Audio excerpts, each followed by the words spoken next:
Hai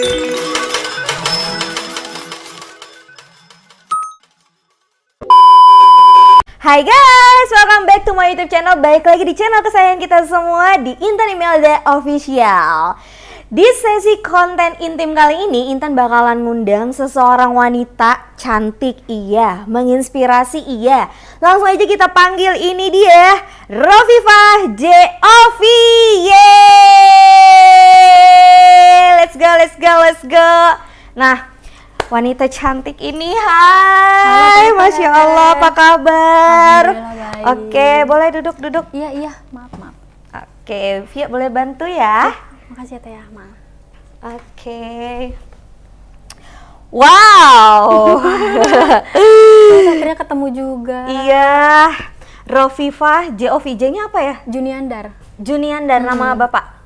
Enggak, gabungan aja itu mah bulan lahir aku sama Andarnya emang ada nama bapaknya. Oh gitu, oke. Berarti nama panggilan? Opi. Opi. Ovi, makasih lo udah mau mampir ke podcastnya aku di tengah kesibukan yang sangat luar biasa ya. Masya Allah. Iya. Bukan diri. Emang harus begitu Syai ya kalau zaman sekarang. Pengacara, pengangguran, Banyak acara. Ovi, Ya. aduh cantik, Masya Allah. Aku Tante jadi juga. insecure. Ya Allah, Tante juga cantik banget. Ovi, anak keberapa sih, dari berapa bersaudara? Aku anak pertama Anak dari pertama? 2. Dari 2 bersaudara. Oke, aslinya orang Dari Bayah Lebak. dari Bayah Lebak Banten ya. Main tuh Bayah Lebak Banten. Lumayan pelosok dikit. Umurnya berapa sekarang? Tahun ini 26 tahun. 26 tahun, masih muda Syai. Yang tua tolong jongkok ya. Oke, umurnya 26 tahun, anak pertama dari 2 bersaudara. Yang adik laki-laki? Laki-laki. Orang tua masih ada? Alhamdulillah. Alhamdulillah masih ada, lengkap. Luar biasa lah ya. Jadi aku sempat kemarin dapat kabar dari Angga, katanya Teh, aku ada tetangga di kosan, katanya ini cewek beda banget. Semangatnya luar biasa gitu kan. Jadi kalau misalnya kita mau tahu lebih banyak tentang pribadi Ovi nih ya, kadang buat kita juga nih agak kurang rasa bersyukur ya. Tuh, Ovi, di tengah situasi yang saat ini Ovi alami ya, contohnya yang kayak pasti kan tidak sulit ya, tidak mudah, maksudnya tidak mudah untuk berada di posisi sekarang yang bisa dibilang ini tuh termasuk ada keterbatasan, tapi Ovi justru malah menganggap ini adalah menjadi suatu kelebihan bagi diri saya. Bener gak sih? Iya kan? Nah, yang mau kita sharing di sini tentang pribadi Ovi, kan kita lihat nih, maksudnya kayak Ovi tadi menggunakan alat bantu jalan, bisa sambil diceritain gak sih awal mula bisa kerasanya itu untuk Ovi bisa, ini dari lahir gak sih? Enggak. Kalau untuk ininya sendiri sih aku sebenarnya kena cancer atau kanker tulang. Kanker tulang. Oke, nah jadi mungkin buat teman-teman, Ovi ini mengalami amputasi kaki sebelah kanan sampai pangkal paha ya. Ada sampai pangkal paha, benar ya? Sampai pangkal paha. Disisain dikit banget. Disisain dikit, sekitar segini kali ya? Iya, sejengkal lah. Sejengkal gini. Nah, jadi di tengah keterbatasan Ovi ini, Ovi tetap terus semangat tentunya ya. Banyak kegiatan banget yang dia lakukan tentunya. Itu yang pingin kayak luar biasa banget sih Ovi ini. Itu yang pingin kayak ceritain dong awal mulanya bisa sampai dalam posisi seperti ini. Dari mana dulu nih? Dari awal sakit. Dari awal aku sakit. Jadi aku tuh bisa pakai tongkat ini tuh karena emang kena kanker tulang. Divonisnya itu sama dokternya itu kanker tulang tahun 2009. 2009 berarti kelas 5, kurang lebih kelas 5 SD. Iya, kurang lebih kelas 5 SD ya. Oke. Kelas 5 atau kelas 6 SD itu masih zaman-zamannya SD. Terus udah gitu pengobatan lah di RSCM kayak Jakarta. Gitu. Di Jakarta tahun 2009 itu. Pokoknya apa namanya tuh serangkaian pemeriksaan gitu kan, kayak misalkan mulai dari biopsi gitu, pengambilan cairan gitu, MRI sama ronsen, ternyata hasilnya itu tuh memicu ke kanker tulang gitu, osteosarkoma kalau bahasa dokternya waktu itu tuh. Sebelum tahu untuk masuk ke kanker tulang, gejala apa sih yang kamu alami itu? Yang aku rasain sih itu sebelumnya, jadi setiap malam tuh ngerasain pegel. Jadi tiap malam. Pegel bagian paha. Oh, paha ini justru malah. Kan kalau orang pegel kecapean mungkin seluruh badan gitu ya teh. Tapi ini tuh yang pegelnya tuh cuman di daerah kaki itu aja gitu, dan itu tuh rutin tiap hari. Pas mau tidur gitu, kerasa lagi gitu pegel-pegelnya. Tapi kalau misalkan siang hari aktivitas hari-harinya tuh normal gitu teh. Nggak ngerasain yang sakit yang kayak Sekolah, gimana. aktivitas waktu itu SD masih terus berjalan Masih, tapi dan itu tuh emang sebenarnya lagi aktifnya banget gitu teh, kayak misalkan kan pramukaan kayak gitu kan, terus lomba-lomba Agustusan kayak gitu. Nah pas banget itu tuh bulan-bulan Juli, Agustus, September, waktu itu tuh emang lagi banyak kegiatan. Jadi mama tuh waktu itu mikirnya mungkin karena pegel kecapean terlalu banyak kegiatan di sekolah. Terus kan mungkin karena di kampung juga gitu kan, masih awam banget gitu ya masalah kanker itu tuh apa gitu. Apalagi kan zaman-zaman tahun 2009 internet masih kurang banget ya, masih belum ini banget gitu. Jadi ya kita mungkin orang tua juga nggak paham kalau itu tuh ternyata gejala awal kanker. Oh gitu. Di situ sempat ada ngerasa ini nggak sih, keluhan nggak, susah jalan nggak ketika ngerasa pegel-pegel itu? enggak, kalau susah jalan sih Tapi enggak, kalau jalan cuman tetap kayak biasa normal awalnya. Tapi kalau misalkan lari itu agak ngerasa Gerenyem gitu, sakit. Sakit sih enggak, cuman kayak Kram. ada yang ngeganjel di daerah pahanya itu. Karena emang ternyata kan aku kanker itu di tulang, jadi mungkin mulai nonjol gitu teh si tulangnya. Jadi tiap lari tuh kerasa banget, kayak gitu. beda, nggak kayak biasanya. Nah terus mungkin karena mama mikirnya pegel waktu itu tuh, akhirnya dipijit. Diurut orang Iya. kampung biasa ya. Emang di kampung aku kadang suka pegel badan, bahkan sampai sekarang aja suka urut-urutan. Nah terus akhirnya kata si emak urut itu gimana, kata si yang tukang urutnya? Pokoknya mah kalau kata orang tua mama katanya ini mah penyakit tiis teh kayak Tiis gitu tuh teh. apa? Aku juga nggak paham sih teh, cuman Tiis yang tuh waktu apa? itu tuh dingin, penyakit dingin. Dingin tuh. Dia dingin banget. Bukan ada yang ngerjain gitu enggak kan? Tapi Enggak sih teh, kayaknya kalau ngerjain kayak nggak mungkin, tapi masih kecil banget kan soalnya waktu oh itu. iya ya, takutnya istilahnya gitu kan, nggak ngerti. Kurang Oke. tahu sih teh, walau alam ya teh, ada yang ngerjain atau enggak ya, kita mah lebih ke positifnya aja Lebih gitu ke ya positifnya teh. aja. Gitu ya, mungkin emang ini penyakit medis kayak gitu kan. Akhirnya pemeriksaan, terus di ronsen waktu itu, di ronsen di rumah sakit Pertama, Malingping. oh di Malingping dulu. Terus akhirnya dokter Malingping mungkin dia nggak berani ngebaca karena kan mungkin nggak sembarangan juga ya teh ngediagnosa. Nah akhirnya dibawalah ke puskesmas hasil ronsen itu. Nah dari dokter di puskesmas itu katanya ini ada kemungkinan kanker atau tumor, tapi enggak, waktu itu bilangnya tumor, tapi kita nggak tahu ini tumor jinak atau ganas katanya gitu. Itu yang pada saat ke rumah sakit. Di puskesmas. Masih di puskesmas masih malah? di puskesmas. Akhirnya dari situ dirujuk ke Aji Darmo dulu, ke Rangkas Bitung. Rangkas Bitung dulu, rumah sakit Rangkas Bitung. Dari situ kata dokternya, karena kan waktu tahun 2009 mungkin alat-alatnya itu masih Belum lengkap. gitu ya teh, apalagi kan di kalau daerah. untuk kanker tuh kayak masih susah banget gitu ya teh. Benar-benar. Nah dari situ akhirnya dirujuklah ke RSCM. Tapi dulu tuh sebelumnya tuh dirujuknya ke Darmais dulu. Oh, ke Darmais dulu, baru ke RSCM. RSCM. Justru malah dari Darmais aja angkat tangan sampai dirujuk ke. Enggak.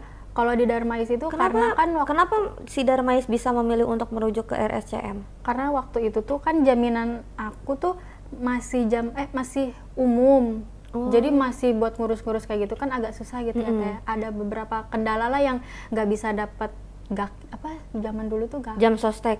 Bukan. gakin ya, terus jam kesmas yang kayak gitu-gitu. Ada persyaratan. Dulu belum ada BPJS. Belum ada.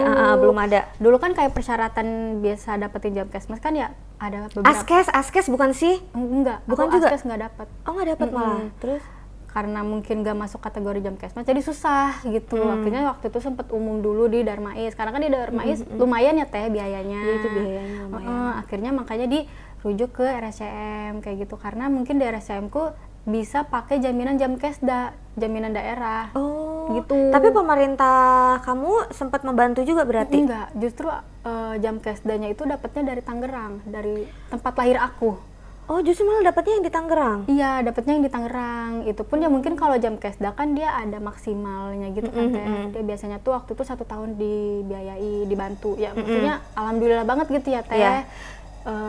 Ya maksudnya udah abis-abisan gitu. Ya kita akhirnya kan mungkin orang tua berusaha untuk buat dapetin jaminan kesehatan gitu Ya, ya, betul. dari pemerintah. Dapatlah alhamdulillah dari jam kesda. Itu pun karena ada saudara yang waktu itu tuh kerja di rumah sakit, ngeliat katanya, coba itu lahirnya di mana, kalau misalkan di Lebak nggak bisa gitu ya, coba misalkan di tempat lahirnya, kebetulan emang di Tangerang. Mungkin kan kalau di Tangerang tuh udah lebih agak lebih kota gitu ya Teh. Iya, Mungkin ya benar-benar. pemerintahnya lebih beda gitu Teh. Akhirnya dari situ dibiayai alhamdulillah dapat bantuan. Berarti perawatan sebelum memutuskan untuk diamputasi nih ya, proses kamu untuk menjalani kemoterapi, pengambilan cairan dan sebagainya itu berapa tahun? Pokoknya itu pengobatan aku tuh dari tahun 2009 terakhir sampai tahun 2011.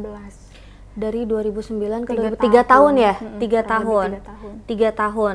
Itu sempat apa yang kamu rasakan pada saat itu? Masih ingat nggak sih how do you feel ketika kamu ngerasain kamu harus bolak-balik Jakarta sama orang tua kamu gitu kan?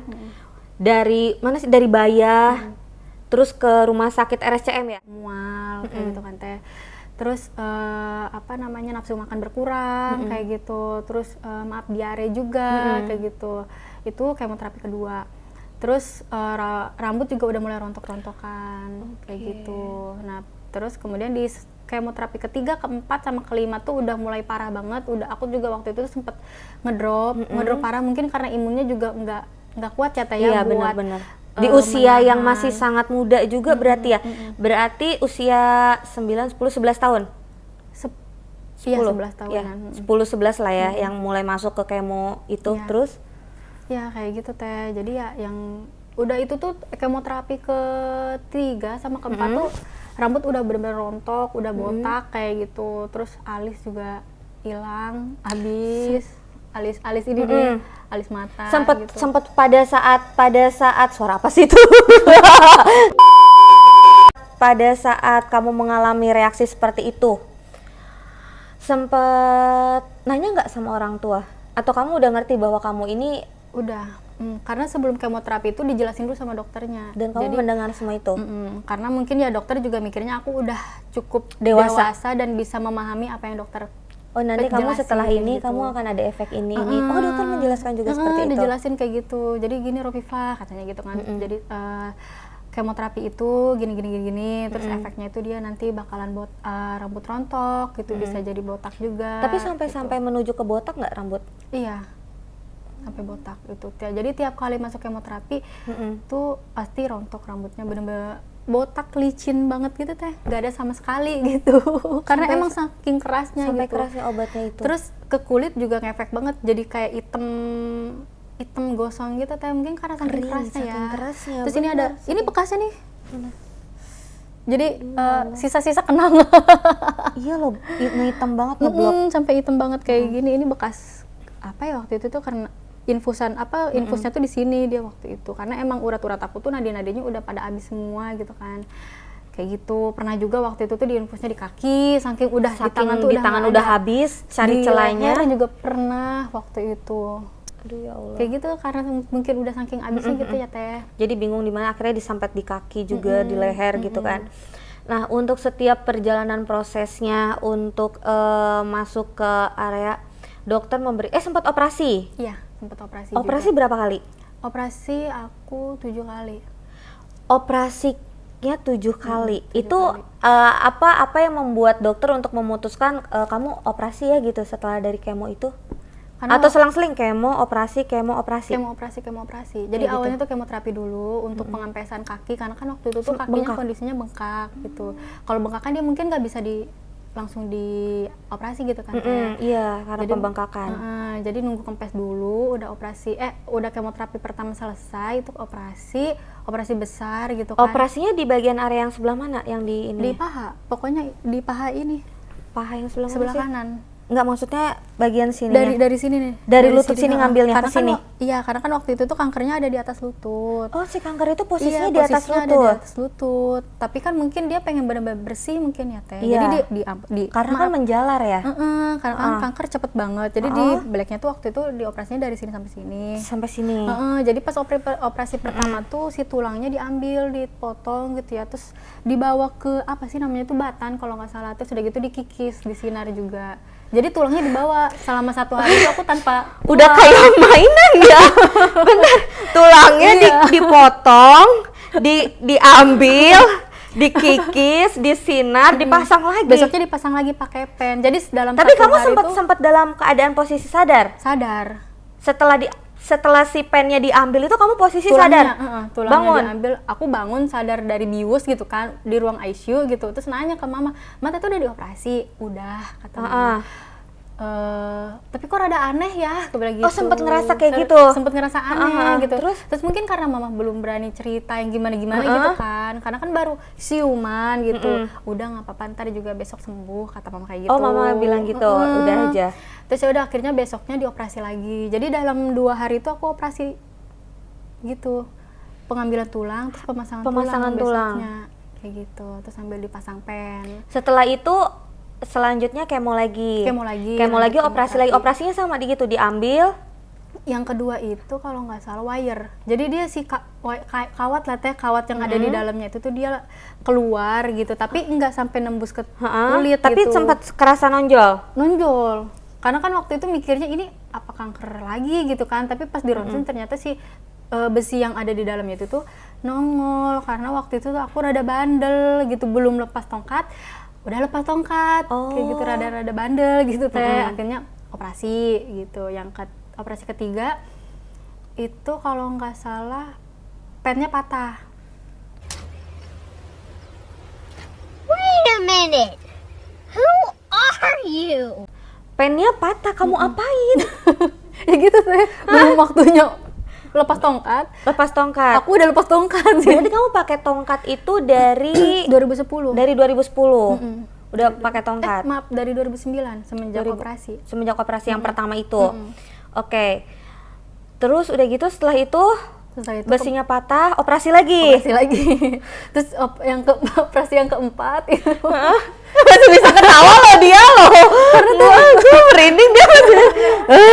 Terus sebenarnya mah kalau dipikir-pikir kayak tulang kambing gitu ya. Bolak-balik gitu Iya, kan. udah kayak mainan. Iya, operasi keempat itu dia dokter bilang tuh ada apa ya waktu itu tuh penyebaran. Waktu itu sempat ada penyebaran, terus kata dokter tuh ada rencana mau diamputasi. Nah, waktu pas operasi keempat tuh aku udah pasrah gitu ya Teh. Ya udah nggak apa-apa Dok, aku serahin aja ke dokter gitu kalau emang itu yang terbaik. Gimana baiknya gitu. Iya, tapi ternyata pas udah di meja operasi, maksudnya kayak ya ibaratnya kayak tinggal dipotong aja gitu ya Teh, ibaratkan gitu. Tapi ya mungkin dokter mungkin nggak bisa sembarangan juga gitu ya, nanti Teh. dulu terus. Gitu, pas dilihat mungkin Ini pas di usia berapa? 11? 2010. 2010. Aku pada 2010 berarti umur 12 tahunan ya. 12 tahun. 12-13 itu. Jadi waktu itu udah di meja operasi, kata dokternya nggak lama tuh ngomong ke mama gitu, ngomong ke keluarga aku kalau ternyata nggak jadi diamputasi. Nah, mama nanya kenapa gitu kan, padahal udah di meja operasi, kita udah tanda tangan gitu kan, udah. Oh, bentar. Sabar. Jadi ketika akhirnya lelah dengan kemoterapi, terus juga lepas pasang tulang gitu kan ibaratnya ya kan, cabut pasang. Akhirnya dokter mengatakan kepada orang tua kamu dan kamu bahwa tidak jadi diamputasi karena enggak, ada sebelumnya perbaikan. mengatakan bahwa ini harus diamputasi. Iya, harus diamputasi karena ada penyebaran. Waktu itu yang emang diharuskan untuk diamputasi. Ketika dokter mengatakan ini harus diamputasi, kamu mengerti nggak pada saat usia kamu itu bahwa apa sih amputasi itu? Iya, udah paham. Karena mungkin aku ngelihat kamu akan teman-teman kehilangan satu bagian tubuh kamu, yaitu kaki sebelah kanan kamu sampai pangkal paha. Kamu tahu pada saat itu kondisinya akan seperti itu? Udah tahu, karena mungkin ya aku ngelihat gambaran dari teman-teman yang mungkin udah diamputasi duluan gitu, gambarannya seperti apa, terus kehidupan sehari-harinya tuh seperti apa. Oh, kamu sempat kayak mencari gitu. juga itu? Karena sebenarnya aku tuh di Jakarta semenjak pengobatan itu aku tinggal di yayasan Kak. Di yayasan. Yayasan kanker, khusus kanker anak. Siapa yang mengusulkan kamu untuk masuk ke situ? Ibu pasien. Karena sama-sama dia orang Pandeglang gitu kan, aku kan orang Bayang gitu, Lebak. Terus katanya daripada maksudnya bolak-balik terus gitu kan dari rumah saudara gitu di Jaktim katanya gitu. Terus kan kontrakan mungkin kan lingkungannya beda gitu ya Teh. Nggak setiap lingkungan tuh bisa menerima kondisi Betul. aku yang mungkin seperti ini gitu kan, entah mungkin ada cibiran yang mungkin kurang enak gitu kan. Apalagi di usia yang masih anak kecil muda-muda gitu ya. Diusulin katanya sama ibu pasiennya itu, kenapa nggak namanya YKAKI, Yayasan Kanker Anak Indonesia. Hai, Yayasan Kanker Anak Indonesia, anak-anak luar biasa. Adanya di percetakan di situ. Jadi di situ tuh yayasan khusus anak dari umur 0 bulan sampai 17 tahun. Jadi di situ tuh banyak Teh, kayak misalkan tuh anak-anak bayi umur yang baru 1 hari aja tuh udah bisa kena kanker kayak gitu, dan emang tinggalnya di situ. Oke, Nah, jadi gitu. ketika kamu mengetahui bahwa Ovi, Mama, dan ini memang kankernya sudah mulai menjalar, memang harus mengambil tindakan untuk amputasi. Pada saat itu, Mama menyetujui hal itu atau sempat nggak usah deh Dok, atau kamu gimana? Atau kamu sudah berada yang di titik kayak, iyalah Dok, udahlah, aku udah dalam posisi yang pasrah gitu kan? Waktu pas operasi keempat sih aku sebenarnya udah agak-agak lupa sih Teh, karena mungkin masih kecil gitu ya. Terus kayak waktu operasi keempat tuh kurang melibatkan aku banget gitu Teh. Jadi mungkin ya orang tua juga berat gitu ya Teh ya. Sanggup nggak sanggup gitu, apalagi mungkin keluarga aku gitu kayak Uwa gitu yang tahu aku banget gitu, tahu Mama gitu, perjuangan Mama. Sebenarnya sempat nggak terima gitu Teh, cuman ya mungkin karena keputusan yang emang harus diambil gitu, daripada menjalar ke paru-paru gitu, apalagi sampai ke otak gitu kan, jadi mau nggak mau gitu Akhirnya memutuskan untuk diamputasi. Tapi tadi kamu bilang bahwa setelah di meja operasi nggak jadi. Kenapa bisa sampai tidak jadi pada saat itu? Nah itu sebenarnya tuh orang tua aku juga masih kayak tanda tanya gitu ya Teh, antara seneng tapi bingung gitu Teh. Ya senangnya nggak jadi diamputasi gitu, bingungnya tuh kenapa gitu, padahal kan udah di meja operasi gitu kan, maksudnya ya udah ada banyak tindakan, udah banyak persiapan lah gitu, nggak asal aja gitu kan ya. Tapi ya kita akhirnya ya alhamdulillah gitu, mungkin ya masih dikasih kesempatan untuk aku tuh ya aktivitasnya tuh masih harus ada kaki gitu waktu itu tuh. Oke. Akhirnya nggak jadi, terus sampai pada akhirnya seiring berjalannya waktu tetap masih operasi. Kemo lagi Tetap 2010. sampai 2010, terus diamputasi masuk di 2011 sampai bisa memutuskan amputasi lagi. Nah jadi itu tuh pas 2010 tuh aku 2 kali operasi. Jadi setelah perencanaan amputasi tapi nggak jadi, itu operasi kelimanya tulangnya patah gitu Teh. Jadi terus udah gitu operasi ke-6 itu masih tahun 2010, itu berarti 2010 tuh operasi 3 kali aku. Aku lupa deh operasi ke-6 tuh kalau nggak salah pemasangan pen lagi kalau nggak salah Teh. Terus udah gitu operasi yang ke-7 itu padahal aku udah kontrolnya tuh udah tinggal 3 bulan sekali gitu kan, bukan yang sebulan sekali lagi. Itu tapi posisi jalan udah tetap masih pakai bantuan aja? Masih pakai bantuan. Tapi sebenarnya kalau nggak pakai tongkat kuat atau rapuh juga? Enggak kuat. Karena fungsi gerak gini nggak bisa. Jadi harus lurus aja gitu Teh. Nggak bisa ditekukin sama sekali, emang bener-bener udah kaku banget. Jadi aku tuh selama 3 tahun tuh ya bawa kaki dalam keadaan lurus. Jadi kalau misalkan mau duduk aja tuh ya harus lurus gitu kakinya yang sebelah gitu Teh. Aku sama Mama pulang, tapi pulangnya nggak ke yayasan itu, ya kaki. Berarti Mama juga tinggal di yayasan? Mama tinggal di yayasan. Di situ pokoknya di kamar itu tuh kita ngobrol, terus mungkin ya Mama juga minta maaf kayak gitu kan, karena mungkin nggak bisa Mama itu waktu itu bilangnya tuh nggak bisa ngejagain aku tuh sesuai harapan kayak gitu kan, terus ya di situ kita nangis-nangisan gitu kan di kamar gitu. Mama juga mungkin minta maaf, terus aku bilang ya Mama ngapain harus minta maaf, aku bilang gitu kan. Gak kuat kalau udah ngomongin orang tua. Makasih Teh. Terus aku bilang Mama gak usah minta maaf kan, ini bukan salah Mama, aku bilang kayak gitu kan. Ya mungkin ini udah jalan takdir Teteh, udah jalan takdir kita, aku bilang gitu. Waktu itu 2011 tuh aku umur 13-14 tahun kalau nggak salah. Namanya tuh yang penting mah kan kita udah sama-sama usaha. Aku bilang kayak gitu kan, mama usaha sampai harus ngerelain nggak masuk kerja gitu kan demi teteh. Aku bilang gitu, harus jauh dari adek gitu, jauh dari bapak gitu kan, cuman buat ngejagain ngurusin teteh. Aku bilang kayak gitu. Ya mungkin tahun ini ya emang ya takdir teteh gitu ya, aku bilang gitu. Akhirnya dari situ tuh aku bilang, teteh udah capek mah, aku bilang gitu. Teteh juga waktu itu teteh juga nggak mau, aku bilang ngerepotin terus, aku bilang gitu, sampai uang habis, aku bilang gitu kan, semuanya habis, nggak punya apa-apa, aku bilang kayak gitu kan.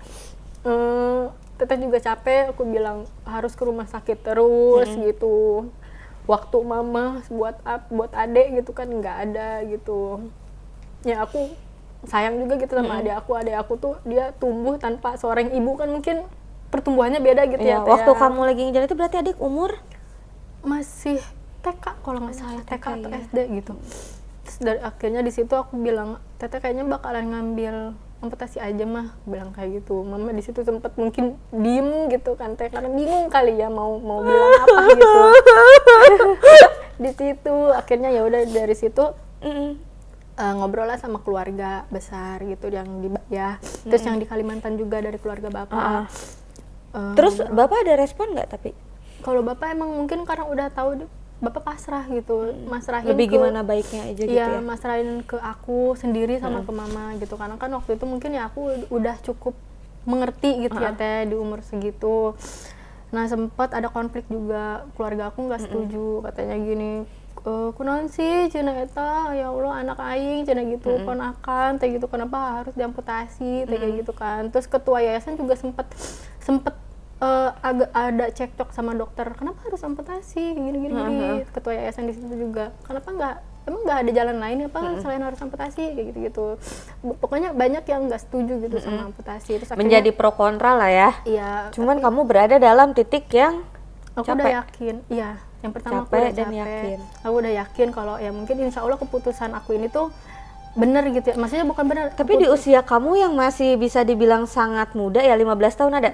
Iya, 14-15. 14 jalan 15 tahun lah ya. Bisa berpikiran sebijak dan sedewasa itu sangat luar biasa loh. Kalau gue udah ngamuk itu pasti. Karena mungkin aku ngelihat perjuangan mama sih teh. Bahkan mama tuh selama nemenin aku tuh mama nggak pernah nangis di depan aku gitu. Yang padahal aku tahu mama nangis gitu, tapi di belakang aku gitu.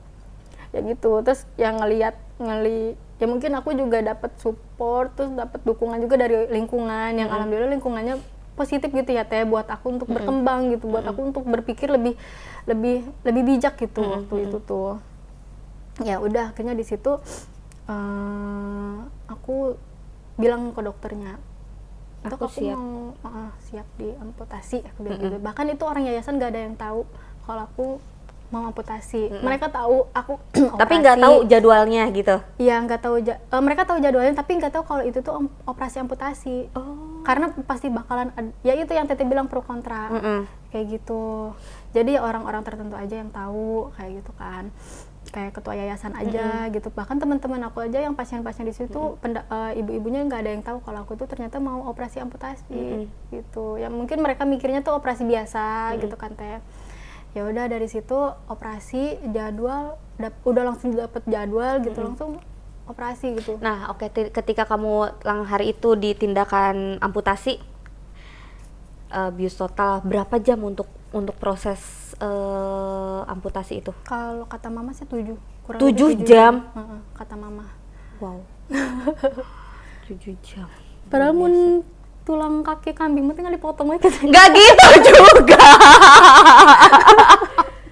Lucu. Nggak gitu ya, sudah keluar gitu, nggak gitu ya. Sampai 7 jam. Nah, terus akhirnya potong. Ketika kamu melalui 7 jam itu, bius total 7 jam, selama 7 jam, ketika kamu bangun, apa yang kamu rasakan pada saat itu? Pas aku bangun itu, aku nanya ke mama, karena kan waktu amputasi keempat kan nggak jadi gitu kan teh. Jadi ya mungkin ada yang ini jadi kan mah gitu. Iya bener, mah ini tete beneran udah diamputasi. Neng mau lihat katanya gitu, tapi hordengnya tutup. Potong, ketika kamu melalui 7 jam itu, bius total 7 jam, selama 7 jam, ketika kamu bangun, apa yang kamu rasakan pada saat itu? Pas aku bangun itu, aku nanya ke mama, karena kan waktu amputasi keempat kan nggak jadi gitu kan teh, jadi ya mungkin ada aku yang ada ini penawaran. jadi kan mah gitu. Iya bener, mah ini tete beneran udah diamputasi, Neng mau lihat katanya gitu, tapi hordengnya tutup, aku bilang gitu kan, hordengnya ditutup sama mama. Neng udah siap belum? Aku diem dulu kan, tapi kok kayak kerasa ya mah, aku bilang gitu, masih kerasa kayak, masih ada punya iya, kaki. kayak ada kaki utuh gitu. Oh ini ngerasain ngerasain kerasa, iya aku bilang kayak gitu kan. Terus pas dibuka, enggak itu waktu itu belum dibuka, cuma diraba doang sama aku. Nih ngeraba aja, mama bilang gitu kan. Terus diraba sama aku. Oh iya, udah nggak ada, bener berarti. Udah di situ dah, diem aja. Tuh. Tapi selama 1 minggu tuh aku di rumah sakit nggak berani ngeliat kaki aku, karena kayak belum bener-bener siap gitu teh. Gitu waktu itu. Siapa yang naruh bawang ini? Mbak ini naruh bawang. Terus kayak gitu teh. Akhirnya ya gitu, karena waktu itu kan aku lebih sering tidur gitu kan teh, jarang bangun gitu ya. Lama-lama mungkin kata mama, orang-orang pada dateng nengokin gitu. itu udah bawa pulang ke Bayah? Enggak, aku di rumah sakit tuh kalau nggak salah sebulan. Lama ya? Perawatannya, penyembuhannya tuh sampai Melanie Ricardo juga kan yang nengok waktu itu. Oh, Kak Melani. Iya, Tante Melanie Ricardo. Nah, aku tuh kenal udah dari lama sama Tante Melanie Ricardo. Nengok juga, karena mungkin aku waktu itu tuh belum benar-benar siap mental secara psikolog aku gitu ya teh. Jadi aku di situ tuh nggak mau ketemu sama siapapun gitu, kecuali orang tua aku gitu, sampai ya kayak Tante Melanie Ricardo tuh sama ketua-ketua yayasan, yang adalah beberapa yayasan kayak gitu teh, pada nengokin aja aku nggak mau ngeliat gitu. Kalau mau nengok nggak apa-apa aku bilang gitu, tapi hordengnya ditutup, aku bilang gitu, lihat aja di luar, maksudnya di hordengnya kayak gitu ya, nongol kayak gitu. Jadi mereka tuh bener-bener pengen ketemu akunya, nunggu aku harus tidur dulu waktu itu, karena emang bener-bener aku belum bener-bener ternyata gitu ya tuh, pas di ini kenyataannya tuh aku bener-bener belum siap gitu di situ. Tapi nggak lama, seling 2 minggu 3 minggu 3 minggu itu aku udah mulai terbiasa gitu teh, udah mulai menerima gitu ya teh. Akhirnya ya, Apa yang bisa kamu berpikir bahwa aku udah nerima? Kenapa kamu bisa berpikir dari yang kamu ngedown tadi kan, yang kayak ternyata realitanya tidak semudah yang dibayangkan ketika awal kamu memutuskan kan gitu, sampai pada akhirnya ya udahlah gitu. Apa yang kamu pikirkan? yang aku pikirin sih waktu itu ya, maksudnya apa ya waktu itu tuh ya, kalau nggak salah tuh, aduh aku udah agak lupa sih, udah lama banget gitu. Pokoknya ya intinya mah waktu itu aku mikirnya ini kan keputusan aku sendiri gitu kan, aku mau sampai kapan kalau misalkan aku untuk tidak menerima terus gitu. Terus ya dapet masukan-masukan juga dari orang-orang, karena kan mungkin aku dari situ juga udah, walaupun aku tidur, walaupun aku merem tuh aku sebenarnya ngedenger gitu apa yang mereka obrolin kayak gitu. Terus ya aku juga jadi suka flashback gitu, inget oh iya aku tuh udah berjuang gitu loh, orang tua aku udah berjuang 3 tahun mati-matian itu gitu kan bukan waktu yang singkat. masa aku mau terus-terusan kayak gini aja kayak gitu. Akhirnya ya udah, terus aku juga mikir nggak enak gitu kan teh, yang orang-orang yang mau nengokin aku juga jadi terhalang gitu kan, karena keegoisan aku yang mungkin karena aku belum pengen ketemu orang gitu. Dari situ aku pelan-pelan udah mulai mau gitu teh ketemu sama orang, interaksi, ngobrol kayak gitu ya, mungkin sekedar nanya gimana kondisinya, udah enakan belum, masih pusing enggak, kayak gitu-gitu. Itu di minggu ketiga Sampai pada akhirnya kamu pulang ke rumah, ke yayasan. Oke, yayasan dulu malah. Jadi aku tuh selama setelah amputasi itu kan aku di kemoterapi lagi. Oh, ada kemonya lagi 2 setelah kali itu. karena emang mau bener-bener ngilangin banget gitu ya teh sama dokternya. Terus akhirnya ya udah di kemoterapi lagi 2 kali. Dari situ udah selesai, nggak ada kemoterapi lagi. Terus kontrol, ternyata ya alhamdulillah bersih gitu. Terus tapi kata dokter kalau emang bener-bener bisa survive itu minimal 5-7 tahun. Jadi di situ ya dilihat terus perkembangannya kayak gitu kan, dari tahun 2011 berarti sampai aku SMA itu kan berarti 4 tahunan gitu ya jaraknya. Berarti kamu sekolah nggak sekolah tetap SMA? Sekolah tetap. Oh, sempat di yayasan berapa lama setelah amputasi itu? Di yayasan aku kalau nggak salah tuh sampai akhir tahun 2011 kalau nggak salah. Oke. 6 bulanan. Udah gitu masuk ketika pulang sekolah lagi ya? Sekolah lagi Lagi. SMP kelas 2. Ketika Kelas kamu itu. masuk ke sekolah, apa reaksi teman-teman pada saat itu?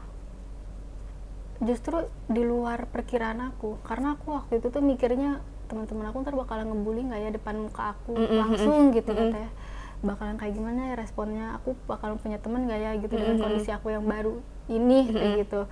Ternyata pas aku ke sekolah mereka benar-benar kayak Opi apa kabarnya kayak gitu, kamu sekarang gimana kondisinya, kamu gini gitu, kayak malah kayak ngasih support, terus kayak mungkin ngerasa kangen kali gitu ya Teh, karena setahun 2 tahun tuh gak ketemu aku gitu pas SMP.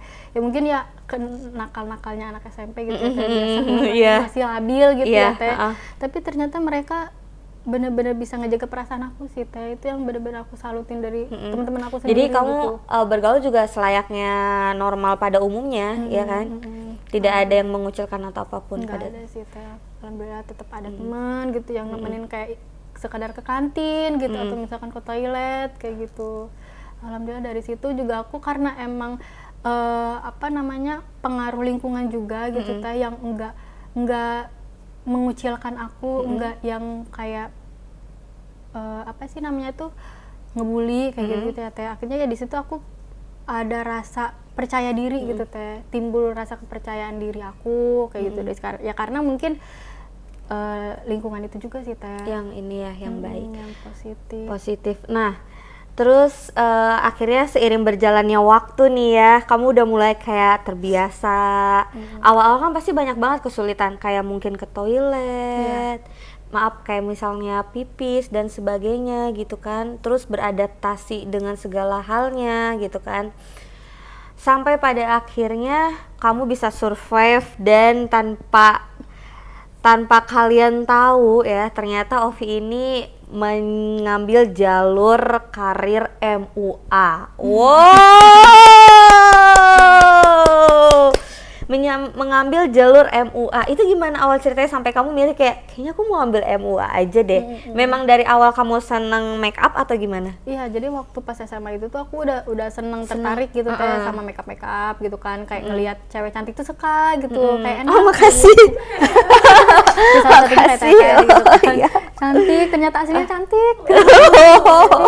Kemarin di video call buluk ya. Tetap cantik. belum.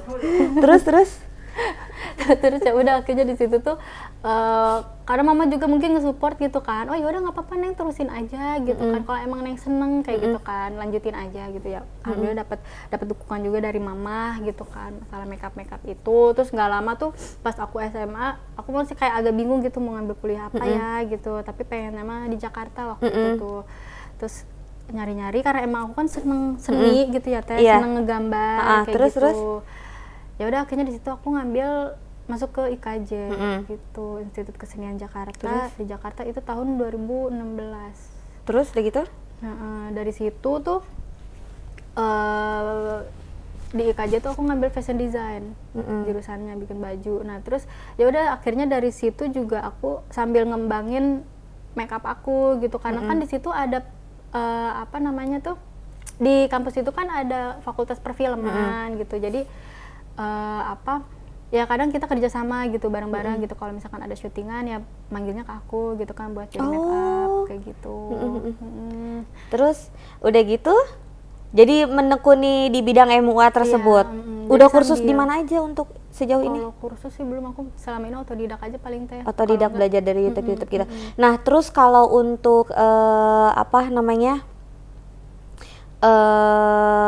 kuliah setelah lulus SMA itu kamu kuliah? Langsung kuliah di IKJ Jakarta. Institut Kesenian Jakarta di Jakarta Pusat. Ambil jurusan fashion design. Malah. Oke, kenapa ngambil jurusan fashion design? Karena yang pertama emang aku seneng gambar yang pertama tuh, terus yang kedua tuh seneng lihat-lihat baju-baju fashion kayak gitu-gitu tuh suka kayak gitu. Terus kan waktu itu juga bingung mau ngambil apa ya gitu, ngambil jurusan apa gitu yang cocok, yang minimal ya sesuai yang aku suka gitu ya Teh. ya udah akhirnya ngambil Terus? fashion design gitu ya. Ternyata ya bisa aku jalani gitu teh tanpa beban gitu kan waktu itu, karena kan waktu itu tuh juga aku dapat beasiswa juga dari Kemendikbud, jadi ya makanya bisa masuk ke situ, bisa masuk ke IKJ gitu. Jadi ya sambil kuliah sambil aku tekunin juga gitu make upnya itu, sambil ya ibarat kayak sampingan gitu teh, sampingan anak kuliahan kayak gitu kan teh. Terus nah sampai pada akhirnya kamu ngambil fashion design. Selesai kuliah di IKJ? Enggak. Loh kenapa? Cuma sampai semester 6, karena kan waktu itu tuh karena Semester mungkin kan saya 1 tahun lagi ya? Iya, harusnya. 78 itu udah selesai ya? Terus? karena kan di Kemendikbud mungkin ya sedikit ketat gitu ya teh, ada minimal IPK-nya. Terus kalau di IKJ ya buat dapetin nilai B tuh lumayan susah banget gitu teh. Yang pertama ya selain tenaga, waktu juga ya uang gitu ya teh, emang benar-benar harus ini banget karena kan dia lebih ke praktek gitu ya teh, kayak bikin baju kayak gitu-gitu. Terus kayak misalkan kalau ada yang harus direvisi ya kita berarti harus nyari bahan lagi, beli bahan lagi, terus ngejahit ulang lagi kayak gitu. Jadi ya udah di situ akhirnya aku putus dari beasiswa karena IPK-nya juga di bawah standar Kemendikbud, diputus. Terus di situ tuh sempet mau dipertahanin juga gitu, karena tapi aku mikir lagi gitu, biaya hidup di Jakarta lumayan gitu ya teh, kos-kosan juga kan lumayan. Terus udah gitu biaya prakteknya juga bikin-bikin baju juga lumayan gitu teh. 1 MK aja tuh bisa ngabisin puluhan kayak gitu, puluhan juta gitu. Akhirnya di situ aku kayak ya udahlah, mungkin aku ya udah cukup di sini aja gitu, nggak bisa diterusin lagi gitu, nggak mungkin aku untuk memaksakan diri tetap lulus di situ gitu ya teh, walaupun emang mungkin aku waktu itu tuh pengen banget gitu, karena di situ ya relasinya juga lumayan gitu teh, relasinya cukup bagus kayak gitu. Karena Jadi kan akhirnya putus di semester 6. semester 6 tahun 2019 itu waktu itu. Akhirnya pada saat itu 2019 putus di semester 6, kamu pulang Enggak, aku tetap bertahan waktu itu di Jakarta. di Jakarta. Se- Apa kegiatan selama tetap di make Jakarta? up. Oh tetap. Make up, kalau enggak ada panggilan-panggilan kayak misalnya dari media gitu buat jadi narsum kayak gini, kayak gitu-gitu teh. Ya aku tetap Jadi tetap bertahan. mengambil keaktifan lah ya, ngambil kegiatan yang Iya. lainnya, gitu. Terus sampai pada akhirnya bisa pulang ke Serang? Karena waktu tahun dari 2020 sampai 2021 kan corona ya teh. Terus kegiatan-kegiatan kayak syutingan juga kan berkurang Oh, iya, gitu. benar. Jadi kalau MC juga. jadi callingan buat jadi kru make up juga kan berkurang juga gitu ya teh. Akhirnya di situ ya udah kata mama pulang aja neng, kata gitu. Itu tahun 2021 awal tuh aku pulang akhirnya ke rumah. Karena ya di situ aku udah bingung gitu mau ngapain lagi di Jakarta gitu kan. Sedangkan kondisi aja lagi kayak gini gitu. Terus akhirnya pulang ke rumah beberapa bulan, ternyata aku nggak betah di rumah. Emang mungkin anaknya biasa di luar gitu ya teh. Iya. Terus akhirnya aku bilang, "Mas, kayaknya Tata mau kuliah lagi," aku bilang gitu. "Tapi nggak apa-apa deh di sini aja di Banten gitu. Kalau nggak di Serang di Rangkas," aku bilang kayak gitu. Terus akhirnya udah memutuskan untuk kuliah di Serang lagi. Kuliah di Serang, sekarang kuliah di Uniba semester? baru semester 3 Oh baru semester 3, ambil jurusan? manajemen. Manajemen, luar biasa. Agak jauh banget. Luar biasa. Terus sekarang karya udah MUA, udah lumayan banyak pelanggannya juga. Terus selain itu rajin bikin buket juga. Iya, kalau buket aku baru banget. Coba dong lihat buketnya mana, Via. Jadi Oke. kalau buket ini tuh aku sebenarnya baru buka jasa lucu buket guys. ini dari tahun 2022 kemarin bulan Mei teh. Tuh, di meja yang merah. Iya, maaf. Nah, di situ. Karena kan aku waktu tahun kemarin kan aku mikir gitu kayak pengen punya usaha baru lagi gitu selain make up gitu kan, teh pengen apa gitu. Makanya beberapa waktu itu tuh aku mikir apa aku buka ngeluarin kerudung aja gitu, tapi pattern maksudnya motif sendiri gitu, bikin motif sendiri, desain sendiri gitu. Tapi dipikir-pikir lagi gitu kan teh, terus akhirnya ada peluang apa buka jasa buket aja gitu ya, aku mikirnya ke situ. Karena kan maksudnya lumayan ya teh. Iya. Kayak buat wisuda, kayak gitu-gitu. Buat wisuda. ulang tahun. Nggak tahu kok kalau kamu punya buket. Aku sering kirim-kirim buat grand opening kayak gitu kan? Iya, Iya. kayak gitu-gitu. Oke, nah kalau dari make up tadi udah mulai dari harga 250 sama hairdo di 3,5 ya. Itu kalau ke lokasi nanti tinggal tambah biaya transport aja. Nah, untuk planning kamu ke depannya, ini kan udah mulai kayak usaha buket iya gitu kan. MUA iya, planning kamu ke depannya apa sih sekarang? Planning aku sih ya yang pertama pengen beresin kuliah. Nah, iya. Udah mau sampai gagal lagi. Terus Terus yang kedua ya aku pengen ngebesarin usaha buket aku karena aku kayak ngerasa kayaknya bisa nih aku buat ngembangin usaha buket gitu kan pelan-pelan gitu. Ya targetnya sih ya pengen punya toko kayak gitu, kayak pengen punya toko sendiri karena kan emang selama aku buka buket ini kan sementara tuh masih dikontrakan gitu teh.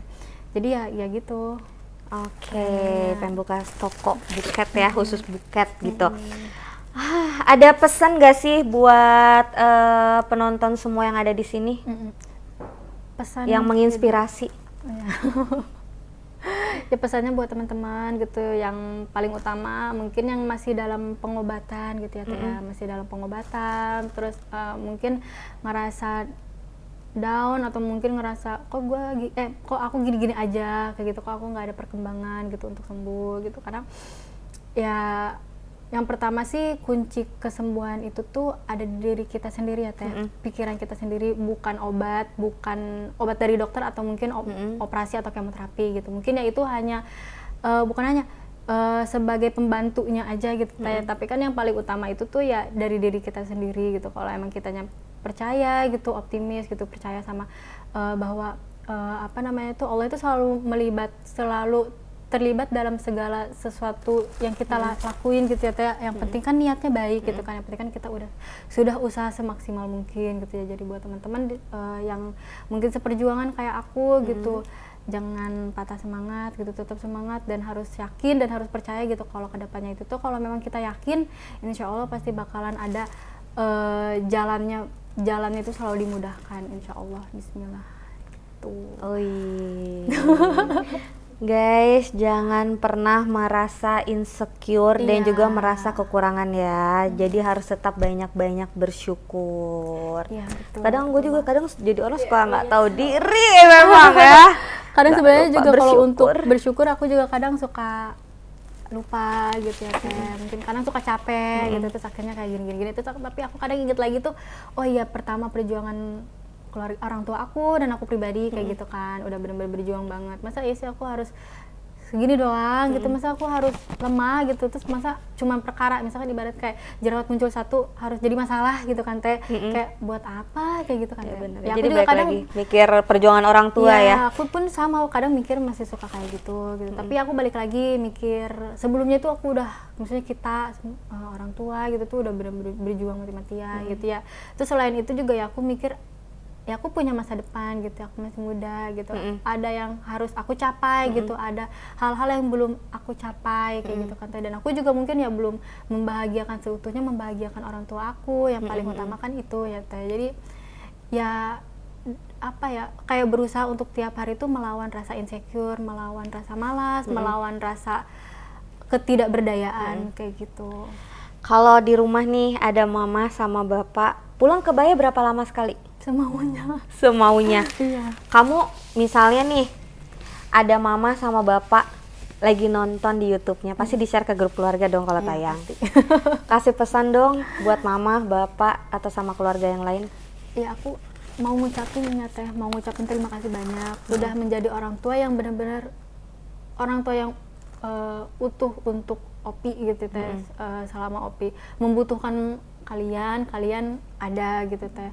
Selama pengobatan gitu nggak pernah berhenti untuk terus ada di samping Opi terus, ada di samping Teteh terus. Teteh juga berharap dan berdoa mudah-mudahan mama sama bapak juga sehat-sehat terus di rumah gitu. Teteh di sini juga selalu ngedoain, selalu berusaha yang terbaik gitu. Gimana caranya untuk bisa membahagiakan mama sama bapak, karena waktu itu sebelumnya mama sama bapak udah berusaha buat bikin Teteh tuh sembuh. Nah untuk saat ini mungkin Teteh gitu harus bisa, mungkin Teteh nggak akan bisa ngebalas semua apa yang udah mama lakuin gitu sama bapak, tapi ya minimal ya saat ini sebagai anak gitu, Teteh berusaha untuk membahagiakan mama. Mungkin cuman itu aja yang aku bisa lakuin buat mereka berdua, Teh. Sehat terus ya mama bapak. Ya, mama sehat-sehat, bapak. Oke, thank you Ovi udah mau mampir ke channel YouTube-nya aku, Teteh. udah mau sharing berbagi pengalaman, udah nangis-nangis Bombay nih kita ya. Ya Allah, ya Allah, ya Allah. Thank you guys buat kalian semua yang mau make up dan juga bikin buket bisa ke Ovi ya. Ini dia Instagramnya. Jangan lupa di follow ya guys. Thank you. See you di next paket selanjutnya. Bye bye. Hai guys. Udah off tapi ternyata bentar ya, belum diangkat. Hai. Hai, sapa-sapa dulu hai.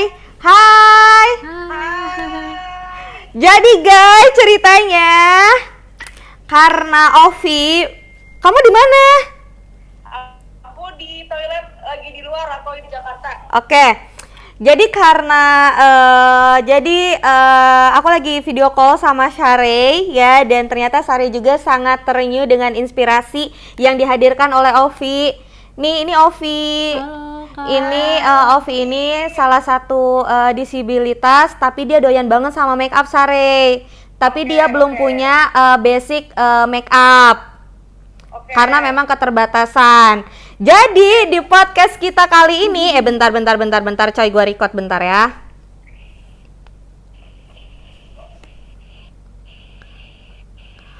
Oke, nah jadi Ovi ini adalah salah satu disabilitas yang hobi banget sama make up. Tapi karena keterbatasan ekonomi, dia belum bisa untuk pelatihan make up. Dan tadi kita sempat ngobrol sama Syahrey. Katanya Syarel mau support untuk gratis, apa Syarey? Latihan make up atau latihan basic make up. Oh iya. Iya. Tuh, seneng gak? Alhamdulillah, makasih banyak ya, Kak. Kamu tahu dia kan? Gitu. Syarey thank you banget loh. Ya, sama-sama. Jadi nanti banyak, Kak. jadi nanti tinggal diatur jadwalnya ya. Boleh. Kapan nanti ada waktunya ya? Boleh. Siap deh kalau gitu. Syarey thank you banget loh. Makasih banyak, Kak. Ih, matanya berkaca-kaca coy. Alhamdulillah, makasih banyak ya, Kak. Ya. Bye-bye Syarey. Ya, dah. Dah. Nah itu dia guys, jadi kita ada kejutan buat Ovi. Itu support dari Syarey yang mau kasih pelatihan MUA buat kamu, karena kamu belum pernah ikut pelatihan ya? Iya, belum. Dia belum pernah ikut pelatihan sama sekali sama MUA, dan alhamdulillah Syarey mau untuk ngasih pelatihan, nanti juga sama Syarey dikasih sertifikat MUA-nya. Yeay, semangat ya. Makasih banyak ya, Teh. Bener-bener berkah buat Amin, pokoknya ini udah mati langsung kita nyalain soalnya di bawah dia susah banget dari tadi. Oke guys, thank you, bye bye.